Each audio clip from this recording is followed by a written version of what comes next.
Hola,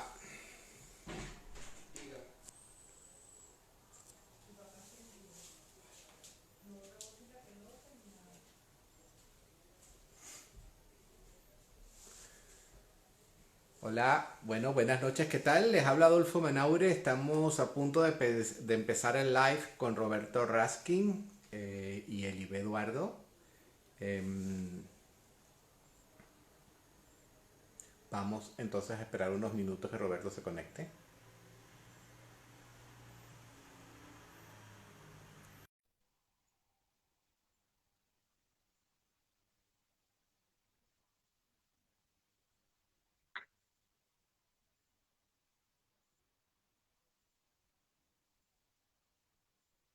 Vale.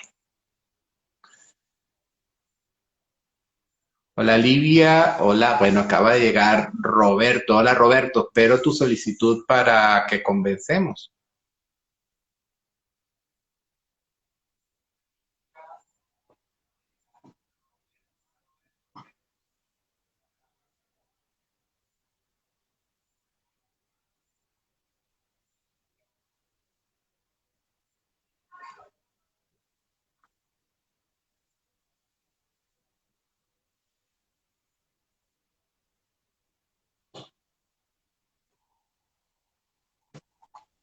Hola Roberto, ¿Cómo estás?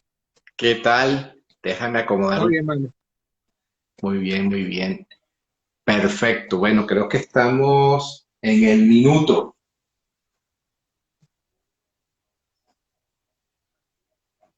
Permíteme un segundo. ¿Tú me escuchas A bien ver, allí?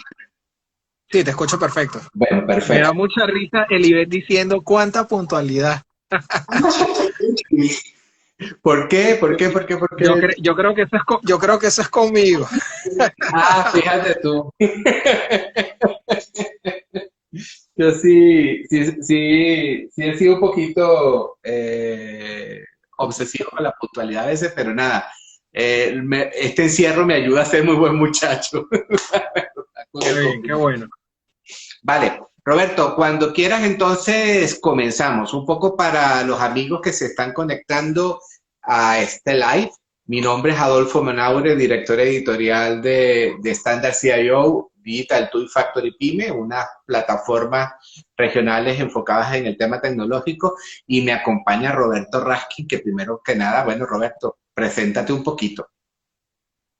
¿Qué tal? ¿Cómo estás, Adolfo? Bueno, para la gente que nos escucha y que va a ver este video también en las redes de Gustar Factory, mi nombre es Roberto Raskin, yo soy licenciado en Comunicación Social, soy director de la agencia de mercadeo digital Geek Media, @somos geek. Bueno, creo que además va a ser una entrevista, una conversa bien sabrosa contigo, Adolfo, porque con tu larga experiencia en el área de negocios digitales, en el área académica, y bueno, y mi experiencia que tengo en el día a día, primero porque quizás quienes no me conocen, probablemente fui de los primeros periodistas en Venezuela que estuve en el área digital por allá en el año 2000 con Ujú. uno de los primeros emprendimientos en medios digitales de entretenimiento llamado sinflash.com. Es correcto, Este, efectivamente. sí, Sí, entonces, sí, sí, sí. eso fue muy divertido, además porque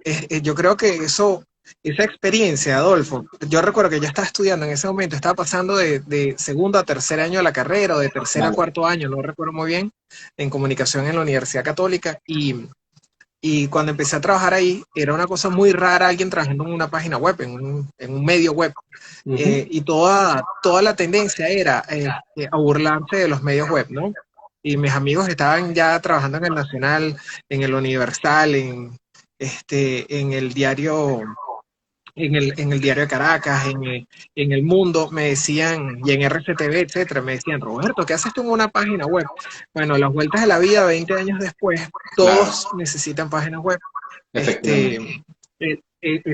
La adopción de las redes sociales también ha sido algo bastante interesante y obligatorio para periodistas. Muchísimos colegas periodistas que yo los ayudé a abrirles sus redes sociales, explicarles qué era Twitter, qué era Facebook y qué era Instagram. Entonces, bueno, fíjate, Sin duda pasamos de que ese... nos ha tocado vivir un proceso transitivo aceleradísimo y un poco de eso es que vamos a estar conversando hoy, ¿no? La idea es un poco contrarrestar si de verdad existe, yo en lo particular no creo mucho en esa confrontación de conceptos entre lo tradicional o la empresa tradicional y la empresa digital, porque esencialmente creo que quien aún está atado a una tradición después de la pandemia global, más que un espíritu empresarial, es un espanto, un ánima empresarial, o sea, no existe ya. Sí. Entonces, pero como tenemos una dinámica de juego, Roberto,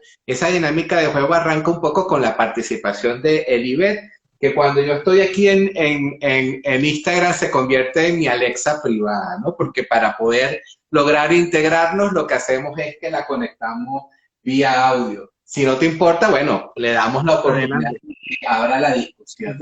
Aprovecho para saludar aquí a Soreli Segovia y a Yosaika Jimón, quienes están aquí ya conectados.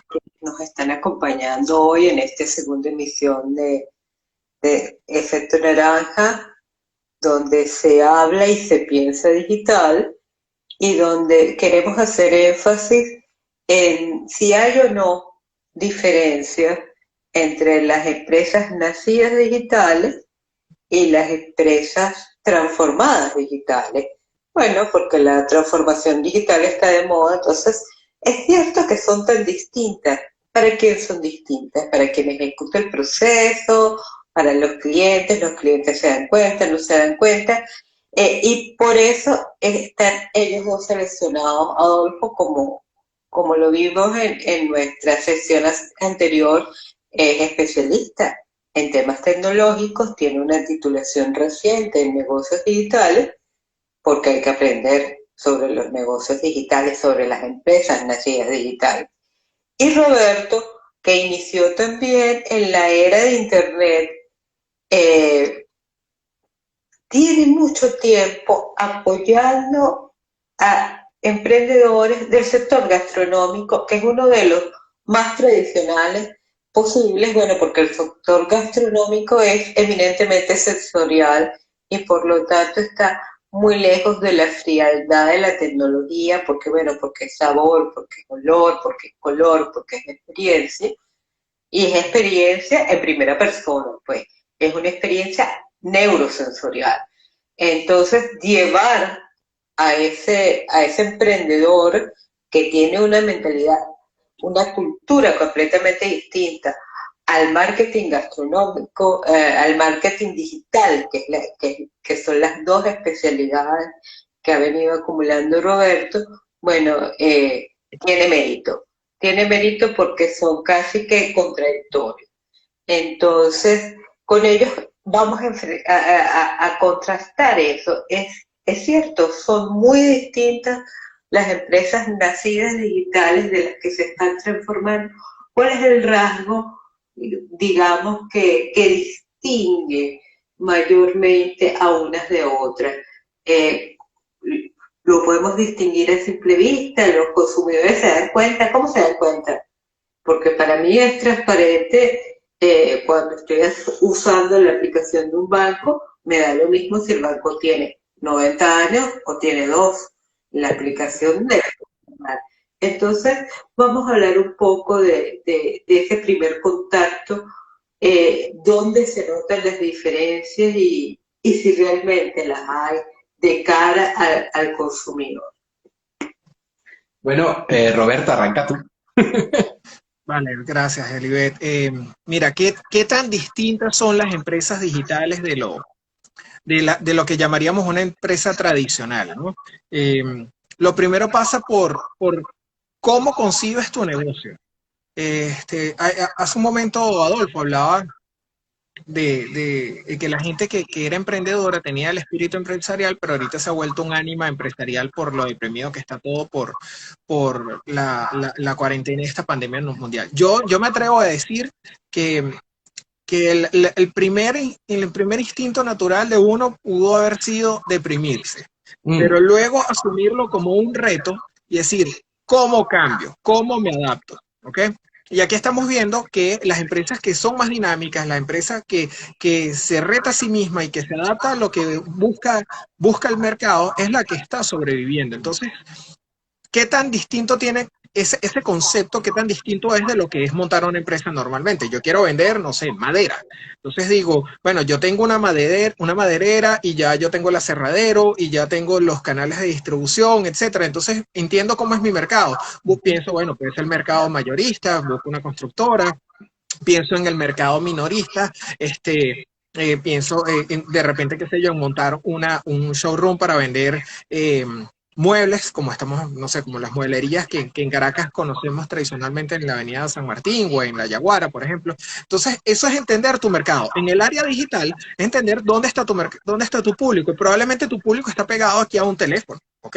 Entonces, el primer concepto es entender dónde está tu público, qué está pidiendo y cómo le llegas a tu público y cómo lo satisfaces. ¿Okay? Hace un momento yo acabo de recibir un pedido de medicinas de Farmatodo. ¿Okay? Hicimos una compra por el delivery de Farmatodo y la experiencia fue completamente diferente, incluso puedo decir hasta más satisfactoria que ir hasta el Farmatodo, porque me atendieron por WhatsApp, hicieron el delivery de una forma más rápida, evitándome, salir de mi casa en esta situación de pandemia, en condiciones como en las que tenemos en Venezuela, en las que no hay gasolina, entonces reduzco el consumo de gasolina, sin tener que hacer una cola previamente para entrar en el local, sin exponerme dentro del local, sin la cola dentro del local, que se hace toda una experiencia en más de una hora. En cuestión de 15 minutos me llegó el pedido acá. Correcto. Entonces, entiendes las necesidades de tu mercado, dices, bueno, me adapto. Eso es, digamos que lo principal. Luego vienen otras necesidades, bueno, ¿cómo me adapto y cómo adapto mi negocio al ámbito digital? Entender que, bueno, que no es nada más la transformación digital no es una receta, ¿sabes? Que no es un checklist que dice, tengo página web, tengo redes sociales, tengo WhatsApp, listo. No, es entender, bueno, qué quiere mi público, qué está haciendo mi público en redes sociales, qué está haciendo mi público en internet, cómo le llego, qué no le llego, internamente, a ver, tengo mis procesos establecidos ya pulidos, no sé, tengo mi inventario digitalizado, con un sistema que me diga que el control de inventario está bien. Tengo fácilmente, que le está ocurriendo a muchas empresas. En este momento te hace más falta tener espacio para preparar tus productos y generar delivery que para atender clientes. Entonces conviertes los espacios. ¿Ok? Entonces ahí empieza ese proceso de transformación en que necesitas. Cada empresa es completamente diferente. Correcto. Hace poco con una empresa de alimentos, aquí en Venezuela, me pidieron una asesoría. Empezando la pandemia, ellos, uno de sus negocios es el sector lácteo. Y decían, ¿cómo atendemos? Nosotros tenemos en este momento algo así como 10.000 productores lácteos en el país, que son gente que tiene su finquita y tiene sus vacas, y entonces dicen, bueno, ¿cómo tecnificamos a esa gente que está en el campo y digitalizamos ese proceso para saber cuántos litros de leche produjeron en la mañana, cuántos litros de leche llevaron hasta al centro de acopio, cuántos empezaron a pasteurizar, etcétera? Entonces, desde ahí eso es una necesidad de transformación digital. Cada empresa tiene sus necesidades diferentes y hay que adaptarse a Fíjate, Robert, lo que mencionas es muy valioso porque me permite la posibilidad de poner en el centro de la discusión lo que está detrás del proceso de aceleración digital, y es el valor del dato. La empresa como modelo de organización, esencialmente lo que llamamos el modelo tradicional, venía siendo una organización humana que disponía de metodologías para la gestión de recursos para salir al mercado. Y esencialmente la tecnología ha venido respaldando procesos operativos con variables internas de reducción de costos, de optimización de procesos, etcétera, etcétera. ¿Qué pasa cuando el consumidor en la era 4.0 se empodera y toma el control frente a sus relaciones de consumo?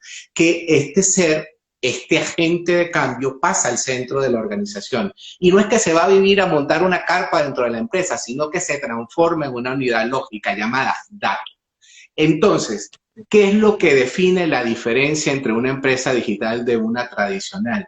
el valor estratégico del dato y cómo los profesionales dentro de la organización empresarial se reorganizan en función en quién tiene el control de la data.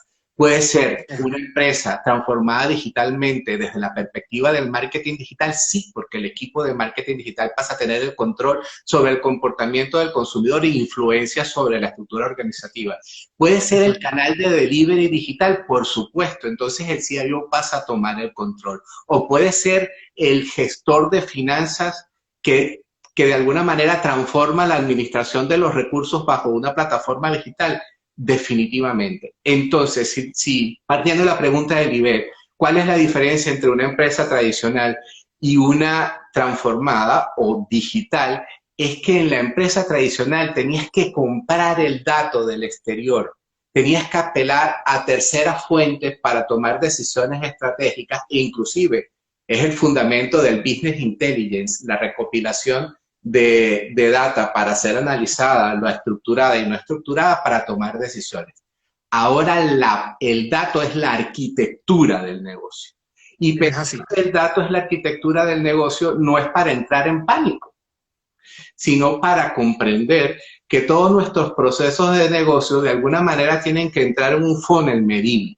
¿Y qué significa esto? Significa que si yo tengo un restaurante de barrio, o de urbanización, y me perdonan porque a veces se me mezclan algunos conceptos en la cabeza. Antes yo dependía del flujo de la hora pico para que a primera hora de la mañana pasase mi público habitual a tomarse un café o a la hora del mediodía consumieran el menú ejecutivo correspondiente o al final el after office o el trago o la cena, ¿cierto? Ahora ese flujo está en los canales digitales. ¿Y cómo se expresa eso en términos de decisiones? En datos. Entonces, todo mi canal de relación, la omnicanalidad no es un tema de estar en todos lados, sino la omnicanalidad es poder contar con puntos de acceso al mercado que me permitan entonces poner a ese consumidor en el centro de mi toma de decisión a la hora de ir al mercado.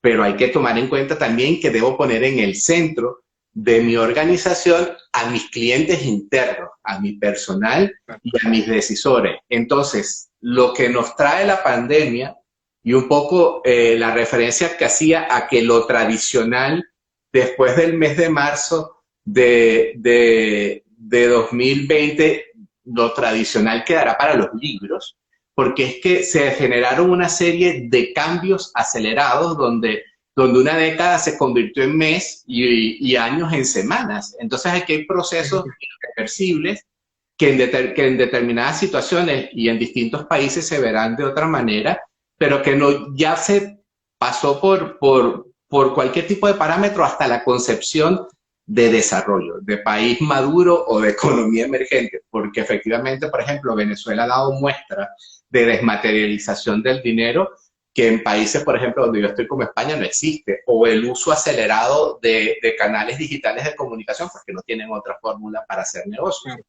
Entonces, el criterio en la transformación digital está definido por esa unidad lógica, el dato, el parámetro de medición y cómo cambian los KPIs de las organizaciones. O sea, definimos nuevos parámetros de éxito. Entonces, pudiésemos inclusive hablar de una vieja escuela del marketing digital, definitivamente. Ya el marketing digital no se puede medir en términos de clics, de publicidad, de audiencias, de volúmenes, sino de capacidad de conversión. Y quizás la unidad más abstracta y más compleja pasa a ser ahora nuestra comunidad de influencia. Si a mí una comunidad de redes sociales de mil personas me convierte en un 30%, la valoro más que una comunidad de 1 millón que me convierte en un 0.1%. Entonces, definitivamente el dato y su lógica es lo que realmente tenemos que comprender como emprendedores. Es decir, cómo nos pasa a definir cosas que definitivamente van a determinar más que viejos temas o conceptos como el punch, la wow, ultra creatividad o el deseo ególatra que podemos tener muchos emprendedores a la hora de desarrollar nuestro proyecto de marca. creo que en estos momentos el enfoque de el plan de negocios diseñado sobre arquitectura de datos permite además superar estos periodos de incertidumbre y tomar nuevas decisiones. No sé cómo lo ves tú mientras buscamos la próxima pregunta del libro. Dale, de hecho, Adolfo, eso que dices del manejo y la empresa centrada en el dato es interesante porque es en cada etapa de los procesos de la empresa, en cada una de las unidades. Es el dato en la unidad de producción de la empresa, sea esta una zapatería, una venta de atún en lata, una fábrica de ropa o una costurera, porque es alguien que sea emprendedor. Es entonces entender cuánto inventario tienes, cuánta capacidad de producción tienes, qué capacidad tienes de atender al público, porque como lo dices, en esta pandemia en meses dimos un salto de una década hacia adelante en la adopción de muchas tecnologías y de modos de hacer negocios. Si veíamos antes que el e-commerce y el negocio a distancia que ya había implementado Amazon, lo veíamos como una cosa solamente de grandes corporaciones, ahora lo estamos viendo con los pequeños emprendedores que han tenido que adaptarse a eso. Y de hecho, surgen incluso entonces oportunidades de negocios para los micronegocios cuando tú creías que siendo, por ejemplo, produces gorras estampadas. No sé, estoy aquí inventando, produces gorras estampadas y tu mercado y tu nicho era aproximadamente para 10 personas al mes y tú decías con esto aguanto, con la adopción del mundo digital, tu mercado se expandió fácilmente a 10 veces, ¿ok? Entonces, el tratar de cuantificar eso, mi capacidad de producción, mi inventario, la capacidad que tengo con mi comunidad, cómo capitalizo esa comunidad en conversiones, como lo dices tú, los márgenes de ganancia, sentarse a analizar entonces luego con las distintas unidades de negocio, tener que montar una unidad de delivery o simplemente adoptar alguna de las plataformas de delivery que están en el mercado. Son unos retos interesantes y entonces son retos que probablemente tú como un emprendedor tradicional decías, bueno, la mayoría de mi inversión, de mis costos, perdón, mis costos están en, por ejemplo, en el alquiler del inmueble, probablemente en pago de nómina y en pago de materia prima, ¿ok? Resulta que con esta nueva normalidad empiezas a analizar la data y dices, bueno, ya de repente no necesito gastar tanto en alquiler de inmuebles. Probablemente necesito un inmueble más pequeño donde sea un centro de producción, un centro de almacenamiento y un centro de ensamblado para el delivery, ¿ok? Veía hace poco que en el área gastronómica precisamente, mientras que aquí en América Latina estamos viendo pedidos ya, Uber Eats y Rappi, por ejemplo, dentro de las empresas que están despuntando con plataformas de delivery en Estados Unidos está Grubhub. Creo que en Europa también está despuntando Grubhub. Sí. Y analizaban que los costos de ellos se están volviendo una locura. Trabajar con plataformas así. Entonces te dices, bueno, nuevo reto, tengo que crear una estructura de envío. Entonces yo creo que sí tenemos que ver cosas que hicieron como Amazon. Amazon le movió el piso a Macy's, por ejemplo, con el tema de los deliveries y estas empresas que eran cadenas de minoristas tuvieron que adaptarse a lo que hizo Amazon con los envíos. Sí, y efectivamente el tema yo soy un obsesivo con el hecho de que la gente tiene que perderle el miedo a la tecnología, porque efectivamente en estos momentos yo conversaba un caso con una amiga justamente en Caracas que está montando una tienda de tecnología y hablábamos, oye, las decisiones se movieron de realizar una inversión publicitaria de repente en medios de acceso de contacto directo, como puede ser la radio, por ejemplo, que sigue siendo un proyecto interesante, o el Internet de amplio tráfico, a pensar estrategias geolocalizadas de marketing, porque es que efectivamente con la pandemia la ciudad de Caracas se ha fragmentado. Entonces, ¿de qué sirve hacer una gran inversión si tú, por ejemplo, estás en la zona de Latillo y la gente ya no se puede mover a City Market al comprar tecnología. Se desarrollan definitivamente dinámicas contraintuitivas que te obligan a de repente pensar proyectos hiperlocalizados. Ya esto lo estábamos viendo en Europa, ojo, antes de la pandemia, los procesos de localización, que son operaciones que son por diseño muy similares a una operación global y que se implementan en ámbitos geográficos muy cerrados y con mucho esfuerzo y mucho foco en los porcentajes de conversión. Que dicho sea de paso, es algo que tiene que entrar en el mindset digital del emprendedor.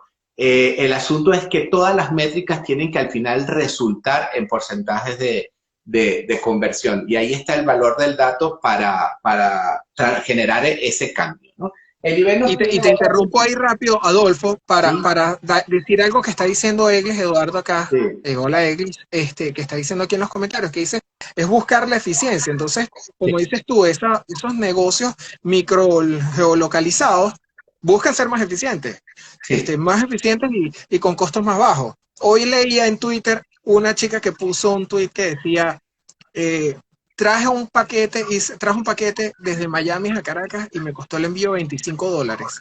Enviarlo de Caracas a Guatire me cuesta 30. claro. Dice, ¿quién lo entiende? Entonces, estas dinámicas de mercado son para analizar, para que seas más eficiente, incluso que seas más deseable porque se te bajan los costes. Claro. Yo básicamente, en la zona donde vivo, yo procuro hacer compras con empresas que hagan delivery, que estén en la zona porque me aseguran un delivery gratis. ¿Ok? Claro.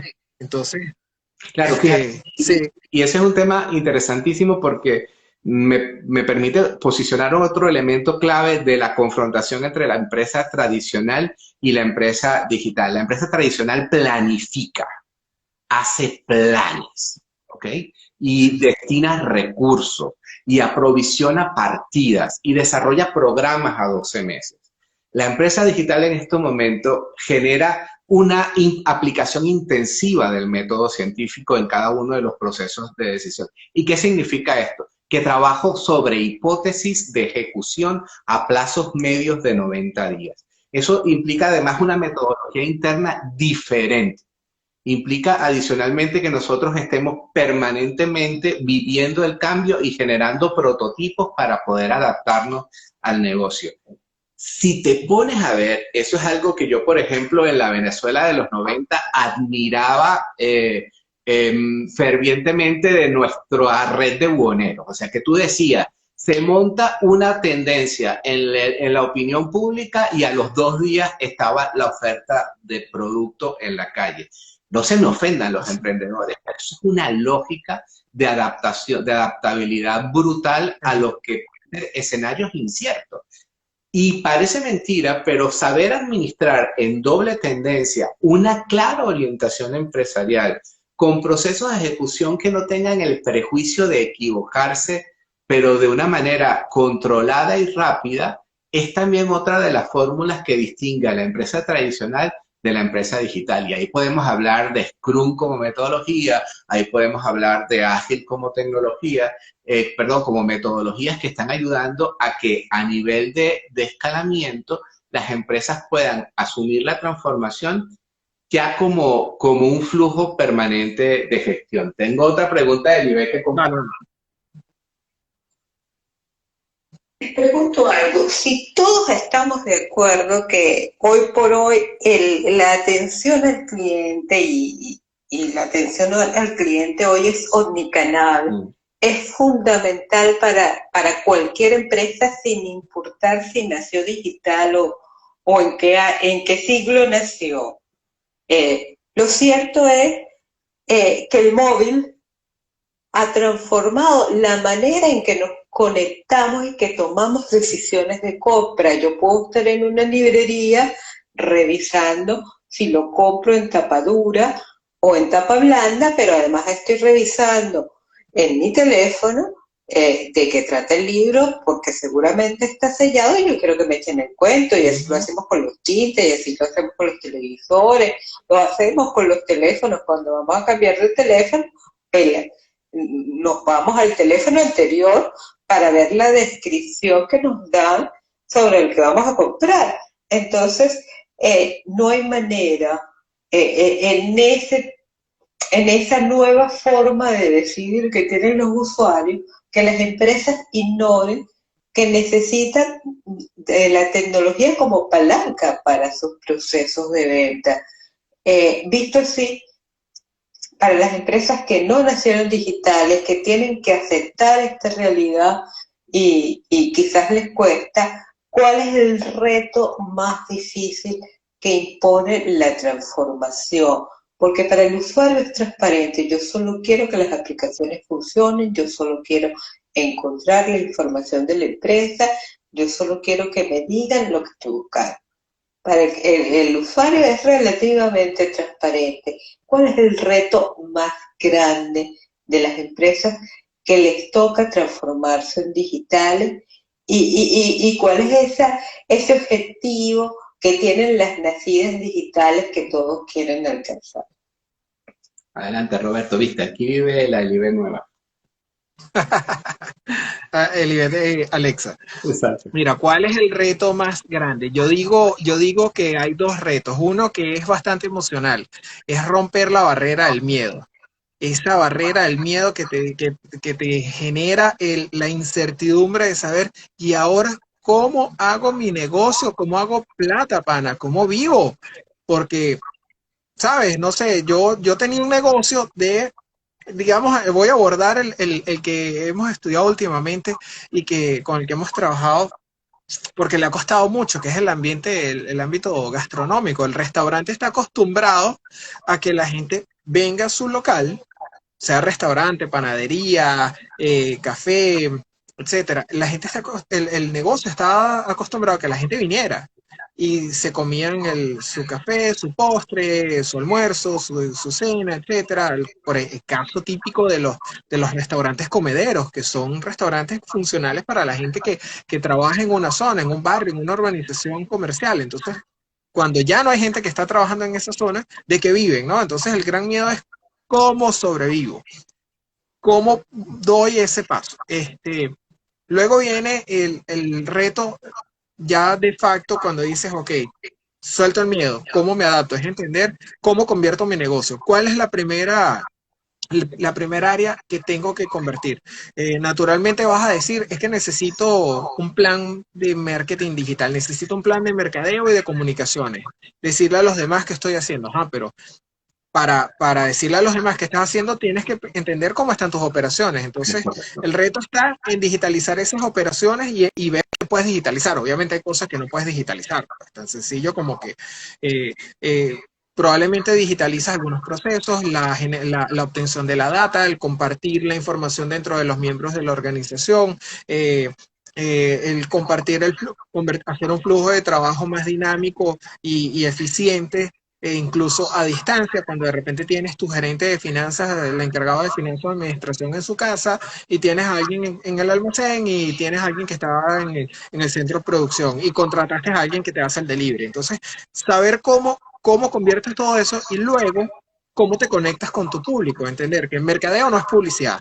El mercadeo es entender al mercado, entender las necesidades de tu público y ver cómo tú te adaptas y cómo generas productos para ellos. Luego haces publicidad a través de la cual te comunicas y promocionas, promocionas los beneficios que tienes. Entonces, yo siento que superado el reto emocional del miedo, viene el reto de entender cuáles son las áreas que puedo digitalizar de mis operaciones y luego cómo entiendo ese mercado y le doy a entender a este mercado que tengo un elemento diferenciador.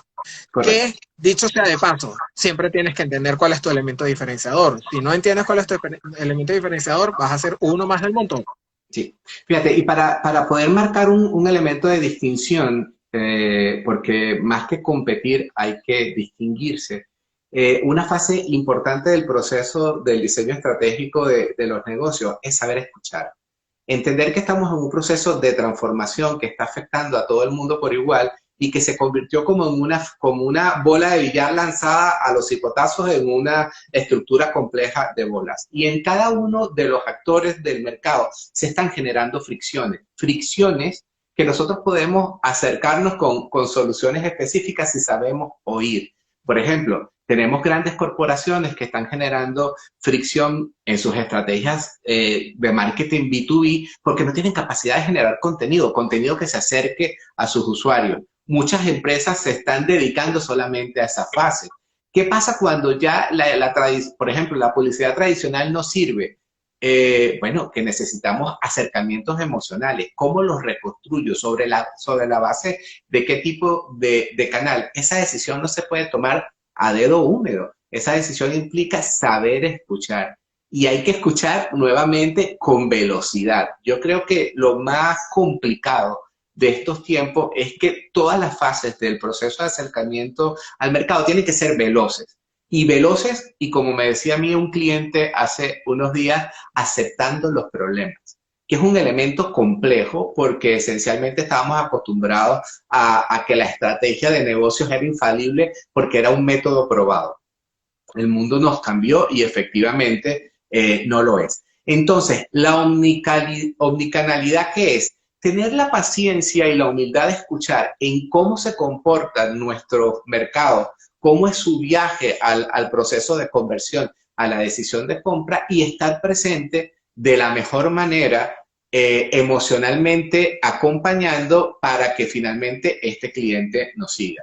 Y eso puede implicar, no tiene que ver inclusive con que tú tengas que hacer una gran inversión en retargeting o en plataformas automatizadas de marketing digital. No, a veces está un mail muy cercano que le diga a la gente, oye, sé que hasta el momento no me has necesitado, pero que sepas que yo estoy aquí contigo, disponible al pie del cañón para cuando lo necesites. Y como hasta ahora no me has necesitado, bueno, te voy a dar una guía sobre 4 posiciones para resolver el estrés en un momento crítico. A ver, respiraciones.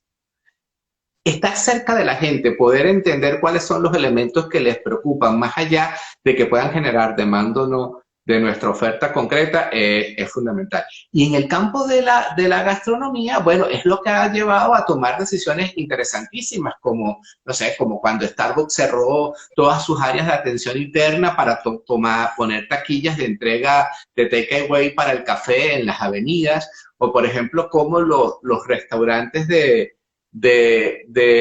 urbanización o los restaurantes de barrio están trasladando el picoteo de los viernes a un kit que entregan, que llega justo a la hora donde la persona estaba acostumbrada a tomarse 2 cervezas y celebrar que la semana había terminado. Saber entender esos hábitos culturales que la gente está reprimiendo, por ejemplo, por el confinamiento, es algo que aquí, por ejemplo, en España se ha visto y ha funcionado de manera interesante. Estemos claros que no vamos a tener los flujos de mercado de facturación que teníamos en el pasado, salvo que seamos tecnológicas de alto calibre o estemos en el sistema financiero desarrollando pagos electrónicos, porque es lo que se está moviendo en estos momentos, o es que estemos trabajando en la vacuna contra el COVID. O sea, hay sectores que se están beneficiando y se van a beneficiar majestuosamente de esta crisis. Pero el tema del social selling es otra variable importante a la hora de comprender la diferencia entre una empresa tradicional y otra digital.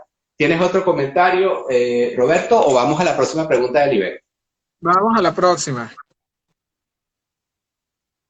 Tenemos las cifras del Banco Interamericano de Desarrollo o del Banco Mundial o del Fondo Monetario Internacional de la cantidad de empleos en riesgo que hay en este momento para todos los sectores, ya sean digitales o no. Uno se pregunta, ¿qué nos va a quedar de este proceso del 2020? ¿Cómo lo ven ustedes? Porque las empresas se están transformando, hay cosas que llegaron para quedarse, así como en el sector gastronómico, el delivery se queda y el teletrabajo sin lugar a dudas va a transformar las empresas, la banca y algunos otros sectores de manera radical. Bueno, CIO América Latina, que es la empresa donde la revista que dirige Adolfo, ha estado hablando mucho de los neobancos y de cómo todo el sector fintech que además a mí me encanta en su concepto, está avanzando a velocidades agigantadas en América Latina y todo lo que tiene que ver con el usuario de a pie se beneficia de esas Voltage is insufficient. Please charge. Aquí está tipos de bancos porque son oportunidades de pagar sin llevar efectivo, en fin, de hacer transacciones que lo estamos viendo sin contacto en un momento donde el no tener contacto parece que es importante. Entonces, ¿qué nos va quedando? ¿Cuál es la gran lección de Voltage? Bueno, se comió la carga, pero yo creo que un poco la idea de la pregunta del IBE es justamente valorar en medio de este proceso de transformación qué nos queda a lo no transformado. Porque al final el punto de preocupación es ese, es un punto de preocupación además que puede tocar a cualquier sector en América Latina y en países, en economías más maduras, ¿no? Esencialmente la perspectiva que yo tengo sobre este proceso en el cual el status quo de la producción siempre ha visto a la innovación tecnológica como un factor de riesgo. Y es verdad, es un factor disruptivo del status quo de la dinámica social en términos generales. Ahora, indudablemente que ocurren golpes de cambio que aceleran los procesos de transformación.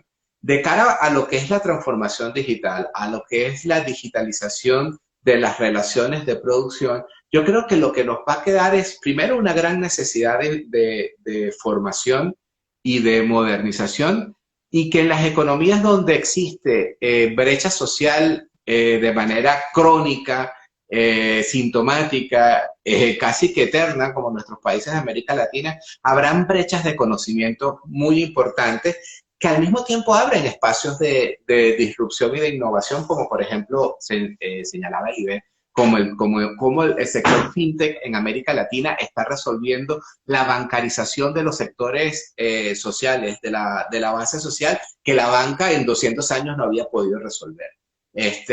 Mercado Pago es más potente como plataforma que muchos instrumentos financieros. Entonces ahí yo sí creo en lo particular que la liebre va a saber por dónde salir. Y si tenemos problemas de producción agrícola en países como el nuestro, en Venezuela, donde está supremamente deprimido, si se generan las condiciones de entorno político y estructural para que la innovación prospere, habrá tecnología que habilite cómo superar la hostilidad. Entonces, a diferencia de otros momentos de la historia, modelos como el cloud, como la infraestructura como servicio, la conexión satelital y la 5G, por ejemplo, más allá de los prejuicios que negacionistas y demás tengan, va a hacer que la suscripción a la tecnología baje o permita operar. Yo prefiero anclarme a esa posibilidad porque si, por ejemplo, si en países como el nuestro usamos todos Netflix, legal o pirateado, eso es indetenible cuando el entorno te lo exija.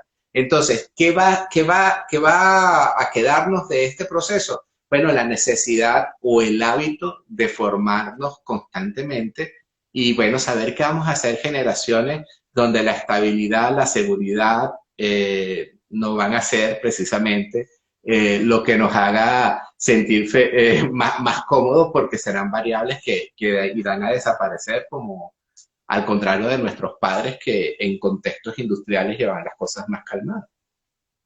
Mira, Adolfo, yo coincido contigo que viene estamos ya viviendo, no es que viene, estamos viviendo ya dentro de los resultados de esta nueva normalidad, esa necesidad de formación. La gente está ávida de conocimiento y ávida de ver cómo se adapta a esto. Entonces hay gente que necesita, dice, bueno, yo produzco, entonces ¿cómo me adapto? Cursos de manejo de redes sociales, de diseño gráfico, de atención al cliente, de costos. tienes que hacerlo todo desde tu casa. La educación a distancia creo que es uno de los negocios que más va a crecer junto con la banca, las pasarelas de pago, como dices tú, eso es interesante. Yo creo además que dentro de esta nueva normalidad, como lo dijo Elibet y como lo dijiste tú, que en el caso, por ejemplo, el delivery ya es un segmento de negocio que es fijo. Puede que el día de mañana se acabe toda la pandemia, quisiéramos que se acabara el virus, hay una jornada de vacunación y de forma milagrosa, en cuestión de 1 o 2 meses, todos estamos vacunados y nos cuidamos en contra del COVID. Pero yo siento que aunque pase eso, ya nos adaptamos a la comodidad del delivery, a las reservaciones, o sea, ya es un modelo de negocio que se establece, que si quizás era fuerte en las principales ciudades de Estados Unidos y de Europa y de Asia, yo creo que ya ahora es un estándar en todo el mundo. Pero yo me atrevo a pensar, además, junto con el teletrabajo, que uno de los resultados que tenemos de este proceso es la aceptación y el entendimiento de que el emprendimiento digital es un caso de éxito y es un caso real. Claro. Es generar comercio con productos o con servicios que sean distinguidos, como dices tú, que tengan un elemento diferenciador y que te reconozcan por completo lo que tú haces, lo que tú vendes, lo que tú comercializas, y tengas una comunidad con la cual generes confianza y unas relaciones específicas. Y esto va a ayudar a que estos micronegocios se desarrollen. Yo siento que es una gran oportunidad para emprendedores. Y a mí no me gusta utilizar mucho ese término tan rayado, tan sobreutilizado del emprendedor, porque honestamente yo tengo 7 años desde que monté mi empresa y hay momentos en los que me sigo sintiendo un emprendedor. Yo creo que el tema de emprendimiento es la capacidad de adaptarse, esa resiliencia ante el entorno. Saludos por acá a Lan King Lung, que nos está escribiendo a ¡Oh, los dos adultos. hombre! A Carlos Ramírez, Carlos Ignacio Ramírez también se conectó. Bueno, siento que tenemos una gran oportunidad en los micronegocios, en los emprendimientos. Y eso que digo, el emprendedor es todo aquel que sienta que es capaz de adaptarse y entender a su público y decir, bueno, no tengo una gran organización, es difícil ahorita montar una gran organización. ¿Cómo montas una gran organización? Por ejemplo, retos ahorita, compartir la cultura corporativa. Es Sí. dificilísimo Sí. transmitir el afecto por la marca, por la empresa, los modos de trabajo, pero la resiliencia con R. Raskin, sí, ha sido un tema de resiliencia estar 7 años montando la empresa, luchando en este país, ¿no? Pero yo siento que esa es una de las cosas que vemos. Obviamente Sí. vamos a ver la adopción de tecnologías y este tipo de cosas que nos van a ayudar a avanzar, ¿no? Y adaptarnos. Quizás Roberto, inclusive cuando uno sale de Venezuela lo percibe más, ¿no? Y es el hecho que la capacidad de emprender como metodología para desarrollar una propuesta de valor al mercado es de alguna manera la plataforma de ejercicio profesional que se impone en estos tiempos. Y es el emprendimiento digital la metáfora de relación con los mercados, porque es en eso en que vamos a estar todo el tiempo, buscando ciclos de producción, de llevar al mercado y de interactuar con los consumidores a través de canales digitales. Y por eso lo planteaba en un principio, yo no creo que ya exista una empresa tradicional. Existirá una empresa adaptada a las nuevas dinámicas de los mercados y otra que como una estrella nueva estará muriendo con su entorno habitual de relacionamiento, que ya verá cómo lo va gestionando hasta que lo pierda y sencillamente se extinga. Entonces, un poco para cerrar, porque estamos con los tiempos específicos y no quiero perder la transmisión como pasó la vez pasada, que nos extendimos mucho. Primero, yo en lo particular no creo en una confrontación entre empresa tradicional versus empresa digital. Creo que existe una empresa adaptada a las metodologías del cambio y de la incertidumbre y otras que están por hacerlo. igual hay emprendedores que tienen el miedo de dar el salto al tema digital, pero que potencialmente lo van a hacer porque esto es un camino, un flujo de dos vías donde van a crecer las ofertas para hacerlo. No hemos hablado quizás de las soluciones a nivel de cloud que van a habilitar que muchas empresas en el contexto del mercado venezolano se adapten más rápido. O sea, eso lo están pensando porque sí. Por otra parte, el método de hacer negocios está cambiando aceleradamente. Igualmente los procesos de toma de decisión. Y desde mi punto de vista, lo fundamental es no hacer de la tecnología una barrera, sino hacer algo con lo que se experimenta. Y el principal cambio de hábito es hacer del dato y de las plataformas de análisis de datos el verdadero motor de las decisiones. Tú eres el experto del marketing y ahí sí te dejo que te centres en el tema de la experiencia del consumidor y la valoración de la marca. Mira, fíjate que la gente se ha adaptado tanto esas experiencias al usuario, ¿no? Decía, ¿cómo voy a hacer para que la gente se adapte a ciertos formatos? Entonces, arrancando la pandemia, el primer formato de comunicación y de mercadeo que consiguieron empresas y personas fue esto que estamos haciendo, Instagram Live. Surgió de la nada Zoom, y ya que ya suena como obsoleto hablar de Skype, y simultáneamente Google saca su Google Meeting y lo deja libre. Ahora estamos viendo cosas como Twitch, Patreon, incluso OnlyFans. O sea, es una que me parece un fenómeno, porque además es un fenómeno pues, de análisis social, ¿no? La gente que se ha quedado en sus casas, cómo produce dinero y deciden vender contenido restringido, contenido principalmente a adultos a través de la plataforma.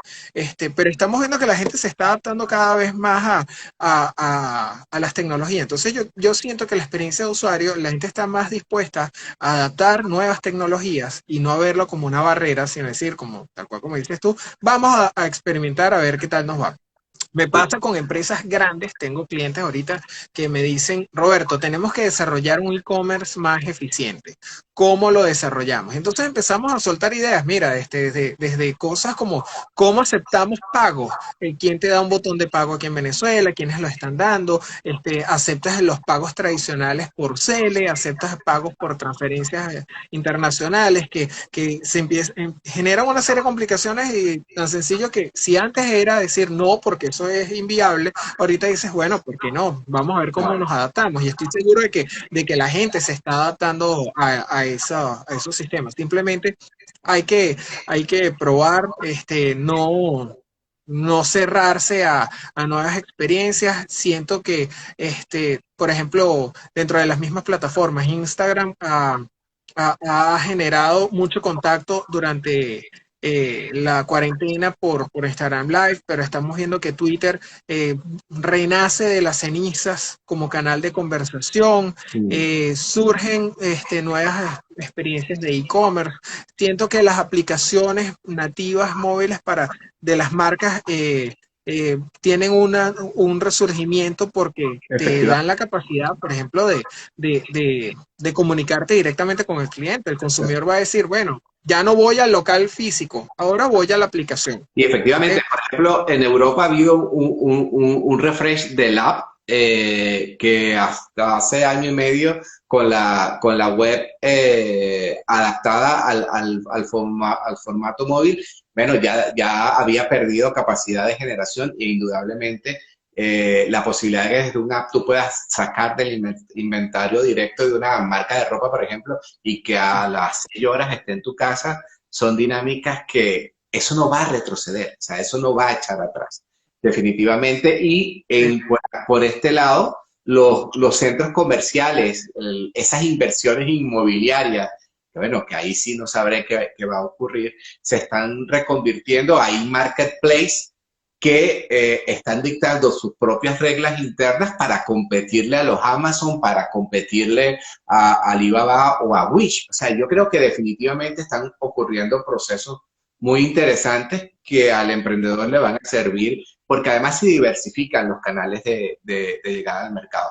Entonces, Adolfo, Y Lankin, por ejemplo, nos dice el foro chat de WhatsApp y dice Eglis Elibet, perdón, que se subestima un poco WhatsApp, pero WhatsApp es un canal que ha demostrado ser arrollador. hiper Sí, potente. Hay un elemento interesante en todos estos procesos, es que por primera vez la industria tecnológica se ha sentado en su capacidad de generar innovación y está sobremonetizando lo que había desarrollado hasta la pandemia. Porque Twitch no es nuevo, OnlyFans no es nuevo, Zoom no era nuevo. exactamente. La plataforma, el gran error de Google que fue matar a Hangout, lo capitalizó muy bien Google, pero bueno, nosotros hacíamos live en la revista con Hangout hace 5 años, 6 años. Y bueno, éramos 40 frikis, pero al final los formatos han estado allí y han ido madurando. Y lo que a mí en lo particular me encanta es que socialmente ya no son procesos ni de jóvenes ni de mayores, no hay no hay un compromiso etario con el uso de las plataformas. Por ejemplo, en Europa se están viendo que toda la gente está adoptando esto rápido, porque nada puede contra el hecho de la sobrevivencia. Y por primera vez, la digitalización es un imperativo de sobrevivencia. Y hay que Sí, asumirlo. es así, Adolfo. Bueno, de mi parte no tengo más nada que decir. Roberto, tenés el privilegio de la despedida. Bueno, primero gracias a ti, Adolfo, gracias a Elibet, a Eglis, quienes están llevando estas dinámicas que me parecen tan interesantes para todo público en esta situación. Y mi consejo es, no hay que ver esta situación como algo que nos apesadumbre, a pesar de todo, porque nos ha afectado a todos desde el punto de vista físico, moral, económico, pero creo que tenemos que verlo como un gran reto, unas grandes oportunidades, de ver cómo nos adaptamos y si somos inteligentes, somos dinámicos, nos vamos a adaptar y vamos a salir de esto triunfando con mucho conocimiento, con experiencias positivas, con éxito, con beneficios económicos, beneficios sociales para nosotros y para nuestro entorno. Así que la digitalización yo creo que es imperativo ya. Y no olvidemos que dato mata relato. Así que eso hay que entenderlo y asumirlo. Y hay que adaptarnos a las plataformas que nos permitan, de alguna manera, integrar todo lo que hacemos en el campo físico y analógico y que lo podamos integrar con nuestros canales digitales para tomar mejores decisiones. Por mi lado, agradezco muchísimo al colectivo de Gustar Factory. Fue un gustazo conversar contigo hoy y bueno, será hasta la próxima. Igualmente. Vale, Adolfo, gracias a ti y a toda la gente que nos está viendo. Chao. Chao.